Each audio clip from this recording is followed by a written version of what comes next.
I've got it all in my hands. If I don't do it correctly, it will all go wrong.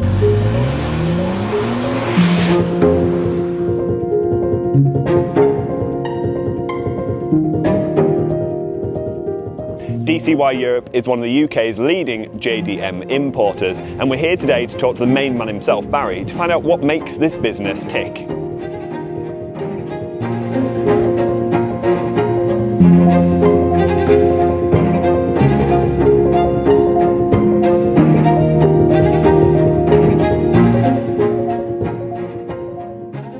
DCY Europe, how did it all start?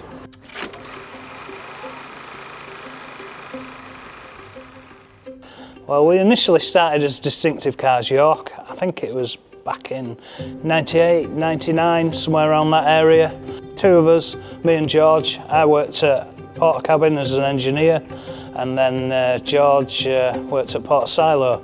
And we're school kids, you know. We were fed up of, like, you know, old things, rusty cars.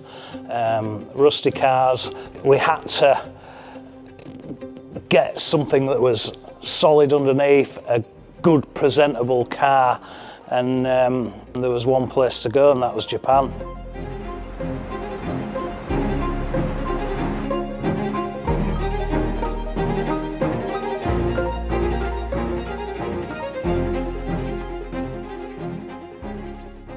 It's a 1 of 400 car. It's one of many special editions that that Subaru did. Actually comes got a carbon roof. Yeah, I spotted that earlier. It's a 1 of 400, runs a 2 litre JDM engine, 6-speed box. Just a special car, Yeah. 2.5 engine in these, but they tend not to get into the wrong hands, so they're all reasonably OEM standard. And yeah, people love the blue ones with the gold wheels. Yeah. The first car, wow. It was a red WRX Impreza. I think I was about 1992. Yeah, that was the first one. We imported that one, sort of like took a risk, and then I think in year 2000 went to Japan. We'd gathered up a bit of cash on the ones that we'd made the little, you know, UK cars, whether it was an old Escort, an old Fiesta, whatever it may have been. You know, we gathered up the cash, and I think we went to Japan with 8 grand. I remember buying bum bags, and George had 4 in his little bum bag at the front, and yeah, we didn't know how to do bank transfers back then. We didn't even have a laptop. These are a weird one. These are not what I expected to see when we came in here. And I saw these and thought, what's he doing? He's got all these fast stuff, and then he's got Well, we used to stock probably 10 of these at one go. Most of them used to sit outside, but yeah, this is a Toyota Voxy. They brilliant equivalent to the old bongos. You know, yes, the Mazda massive bongo. following for bongos. Yeah. You know, we sold hundreds of those over the years. Hundreds and hundreds. But I think we sell them to a lot of people down in Cornwall. A lot of the roads are quite narrow, so they're like the narrow bus instead of, you know, the wider one like the big L Grands. Yeah. So, but brilliant equivalent. It's Toyota, goes forever. Yeah. And 2 litre, and they're still quite light, so good MPG. Cool, it's just not what I expected. When I walked in and saw these, I was like, What I do you didn't think think this was. Yeah, this is. It's a vibe, isn't it? Probably not one for me. You've got to, like, get a car that everybody wants, and I feel it always goes through phases. We've just been through a bit of a Honda phase of late. We sold, in the early days, MR2 turbos was probably our biggest seller, and then Mitsubishi Evos, a lot of Skylines. So yeah, it's just gone on and on. And this one in the corner, this is the one that I'm interested in. For some reason, I really like this because it's got the standard seats in it, and it's rally spec. And that's the idea, isn't it? It's a homologation car that went for rallying, and this is the very, very last one. Evo 9MRRS, and basically about 2006, that was the last of the 4G63 engine, so they moved on to what I call the blancmange Evo 10, which we don't really sell. No. So, yeah. But these are super rare, aren't they? I mean, how many did one you of say? 200. Yeah, 200 cars. Yeah, and we've got 2, but this one's going to the USA. Yeah. Wow. That's special. I mean, you don't see anything like this online either. Yeah. Like, I actually searched, when we last spoke about the MRRS, I looked on YouTube and there's not a single video of one. No. And if there is, it's just a very quick 2-minute walk round. There's actually nothing. No one's driven one, no one's reviewed it. No. Amazing. So rare. And I just love the fact it's just got bog standard seats in it. Because you won't see many like that, will you? Because everyone will swap them out for Recaros. And they've got your windy windows. No way. See me there? Windy windows, and then aircon was an option. Electric windows was actually an option. Mitsubishi would, or Subaru or Honda would do anything for you back in the day. So, yeah. 2005, I think we ran in the European Drift Championship. A guy called Sweeps, he's well known in that. He drove that car. We ran drag car, an R32 GTR. That was running about 800 horsepower back in the day when a 10-second car was quick. I know we've moved on now, but yeah, and that's what we produced. It did 10 seconds flat on the drag strip. Then we turned it into a time attack car. Mick Wade ran that one for us for about a year or two, and then the one that's probably most remembered is my Mitsubishi Evo.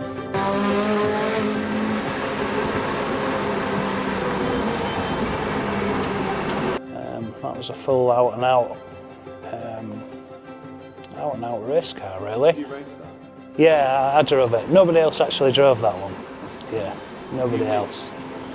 I got a lot of trophies are somewhere, but I got a lot of seconds. I think I was the fastest man around the circuit at 10 of the best and various other bits. So maybe out of everything that's sat here, it would probably be this that I would take. Evo 9 GT. Yeah.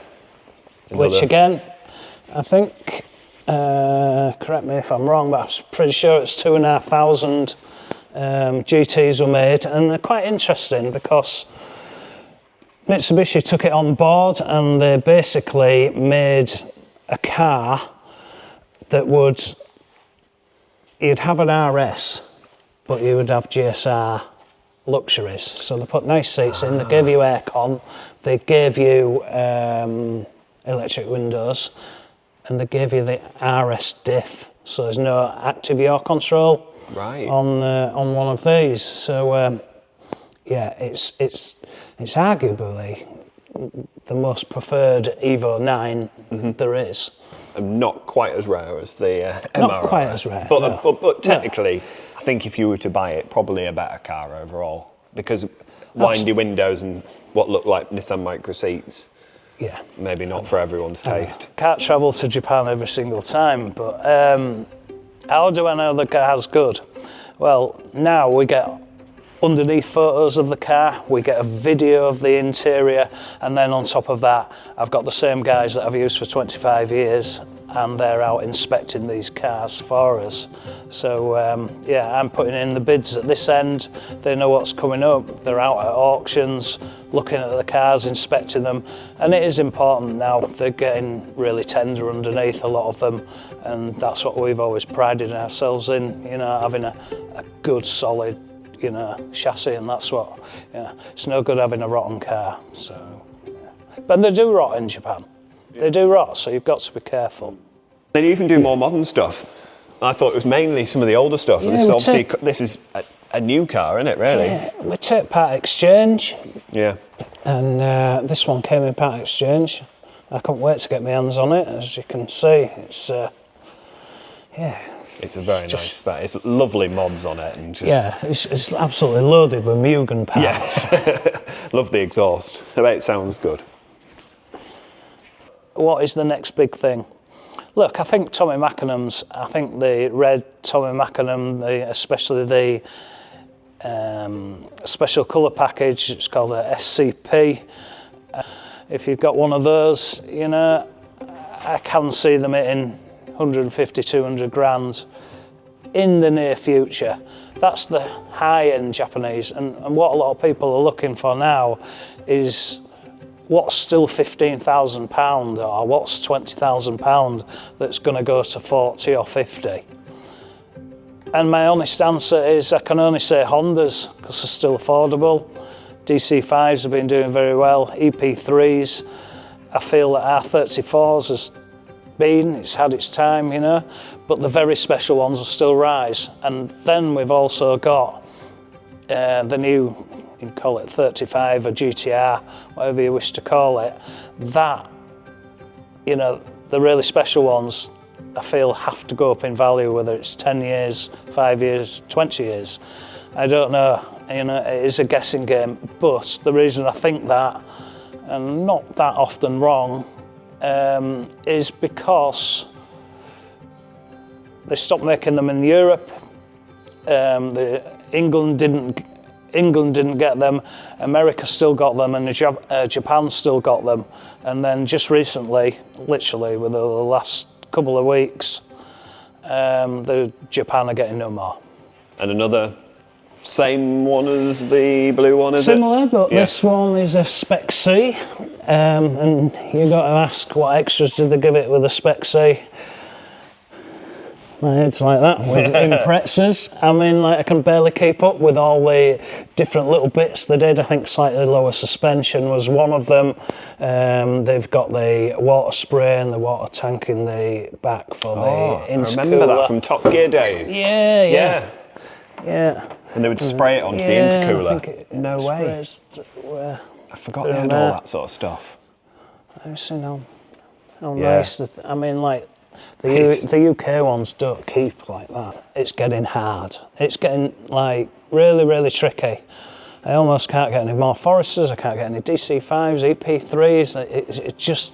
It's getting really, really difficult. They're just not there anymore.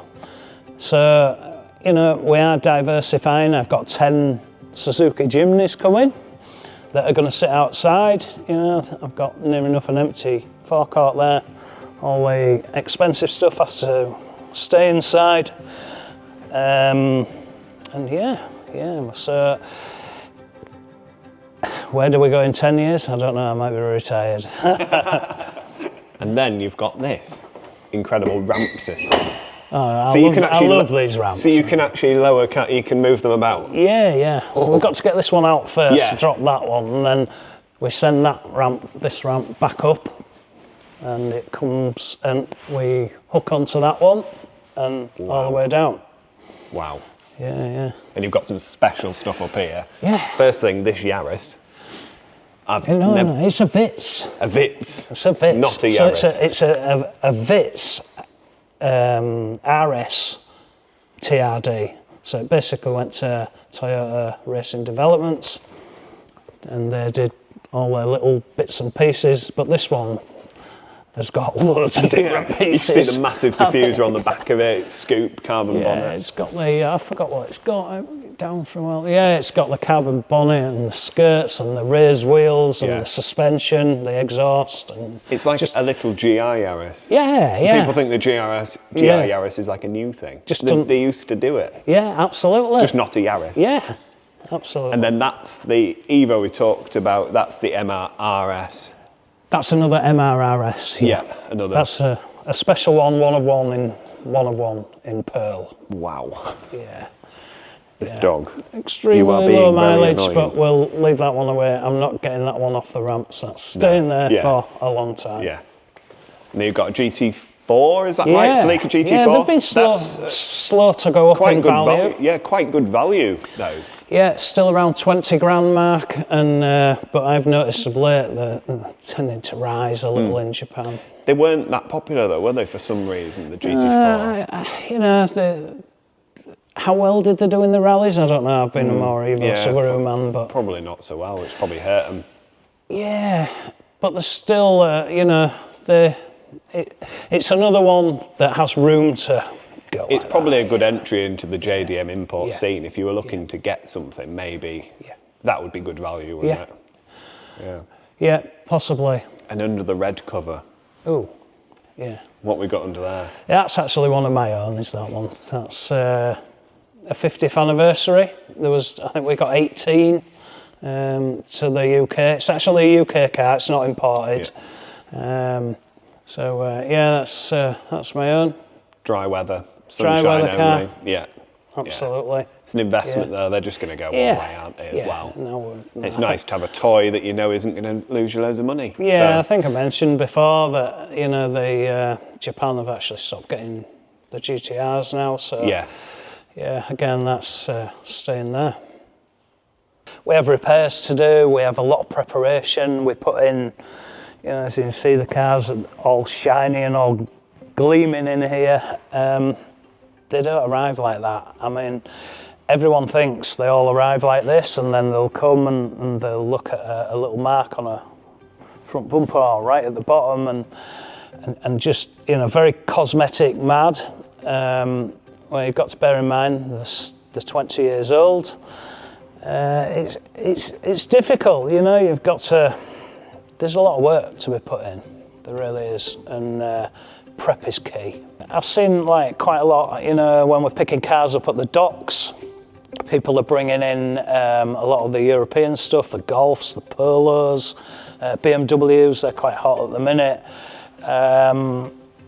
No, I'm sticking to my proper JDM stuff, and however hard it is to get, I will dig it out somewhere. I'm trying hard to buy a lot of Evos, trying hard to buy Foresters, and repeating generally, what we've got here. Yeah. It's one hell of a collection, and I'm jealous of the Ram. I think anyone watching this is going to be like, how do I get one of those? Big investment. Well, yeah, anything's doable. I started off for £500 selling old Escorts, and then obviously we're... And now you're here. Yeah, we never borrowed a penny. We did it the hard way to make it easy now. Yeah, and it's definitely paid off. Yeah. One hell of a collection. Well, thank you very much for showing me around. It's Thank been a you very pleasure as much, always, Joe. and I'll be back to take out some interesting cars. Absolutely. Yes, anytime. when the weather gets better. Yeah. Not today, Yeah. too rainy. So, yeah, thank you.